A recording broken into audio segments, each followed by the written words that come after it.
2월 4일 목요일 새벽, 오늘 말씀의 제목은 당신의 소망은 무엇입니까? 입니다. 말씀은 고린도후서 5장 9절 말씀입니다. 그런즉 우리는 몸으로 있든지 떠나든지 주를 기쁘시게 하는 자가 되기를 힘쓰노라. 아멘. 우리는 몸으로 있든지 떠나든지 언제나 주님의 비전을 앞세우고 그 비전을 향해 나아가는 것은 수고로운 일입니다. 이 수고는 영혼을 구원하기 위해 야망을 갖는 것도 아니고 교회를 세우거나 부흥을 일으키는 것도 아니며 오직 주님께 인정받는 것을 가장 높은 이상으로 삼아 자신을 맞추는 것입니다. 우리 삶이 실패하는 이유는 영적 경험의 결핍이 아니라 주님께서 주신 이상을 항상 유지하려는 수고의 결핍 때문입니다. 적어도 일주일에 한 번 이상 주님이 원하시는 그 기준에 따라 사는지 지난 삶을 점검하십시오. 바울은 마치 훌륭한 연주자처럼 관중을 의식하기보다는 스승의 인정을 받는 것에만 신경을 썼습니다. 만일 하나님께만 인정받으려는 진실한 마음에서 조금이라도 벗어나려는 야망이 생기면 그 사람은 결국 하나님께 인정받지 못하는 자로 남을 것입니다. 야망이 자신을 어디로 이끌고 가는지 살펴보십시오. 그러면 주 예수 그리스도를 바라보고 사는 인생이 왜 그렇게 중요한지 알게 될 것입니다. 바울은 말합니다. 고린도전서 9장 27절 말씀에 내가 내 몸을 쳐 복종하게 함은 내가 남에게 전파한 후에 자신이 도리어 버림을 당할까 두려워함이로다. 조금도 쉬지 말고 나의 모든 것을 가장 소중한 이 소망에 연결시키는 훈련을 하십시오. 하나님 앞에서 나의 공적인 가치는 내가 홀로 있을 때 어떤 사람이냐 하는 것일 겁니다.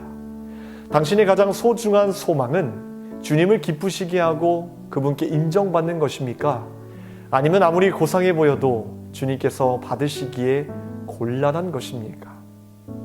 오늘 오스왈드 챔버스의 말처럼 그리고 사도 바울의 고백처럼 우리의 유일한 소망은 오직 주님을 기쁘시게 하는 것, 그것이 우리의 첫 번째 소망이자 마지막 소망이 되어야 한다는 것입니다. 여러분, 소망은 언제나 우리의 현실을 뛰어넘어 먼 미래에 하나님께서 역사하실 것들을 바라보게 하는 능력이 있습니다. 놀랍게도 우리의 마음과 생각이 품는 하나님의 소망은 지금의 암담한 현실, 지금의 어려운 상황 그 자리에 머물러 있게 하지 않습니다. 하나님 나라의 그 풍요로움 속에 살도록 우리를 안내한다는 것입니다. 그러므로 우리가 만약 오늘의 말씀대로 소망 중에 가장 귀한 소망, 즉 예수님을 기쁨을 위한 소망을 품게 된다면 우리는 이 현실 한계를 뛰어넘어 주님 안에서, 특별히 주님의 기쁨 안에서 살아갈 수 있다는 것입니다. 이것은 세상의 소망이 아니라 주님의 소망을 품는 자들만이 누릴 수 있는 특권이자 축복인 것입니다.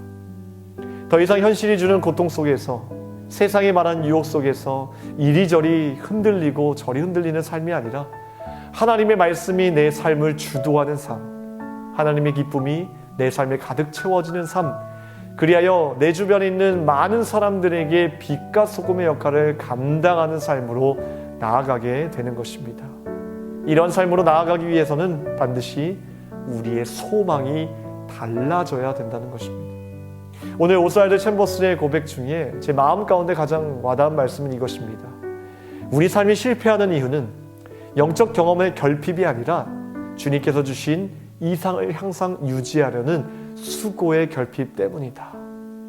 주님께서 주신 이상, 소망, 이것을 유지하려는 노력과 수고가 있다면 우리는 언제든지 실패의 삶 속에서도 빠져나와 하나님께서 원하시는 성공의 삶으로 나아갈 수 있음을 꼭 기억하시길 바랍니다. 기도하겠습니다. 하나님, 이 시간 우리의 소망이 무엇인지 다시 돌아보게 하심을 감사합니다. 우리의 소망은 오직 예수님, 주님을 기쁘시게 하는 것이 우리의 소망임을 믿습니다. 현실을 현실 그대로 바라보는 우리 어리석은 하나님 믿음을 용서하여 주시고 현실 너머에 계시는 그 하나님을 바라볼 수 있는 믿음과 소망을 허락하여 주시옵소서. 우리 마음이 주님의 긍휼한 마음으로 넘쳐나게 하셔서 세상을 바라볼 때, 이웃을 바라볼 때, 영혼을 바라볼 때 그들을 사랑하고 그들을 주님 품으로 인도할 수 있는 귀한 마음의 자세로, 마음의 자리로 달려나갈 수 있도록 도와주시옵소서. 이 새벽에 간구하는 제목들 주님 아시지요. 주님께서 귀한 것으로 응답하여 주시옵소서. 교회와 가정과 성도들을 지켜 주시옵소서. 감사드리며 우리를 구원하신 예수님의 이름으로 기도하옵나이다.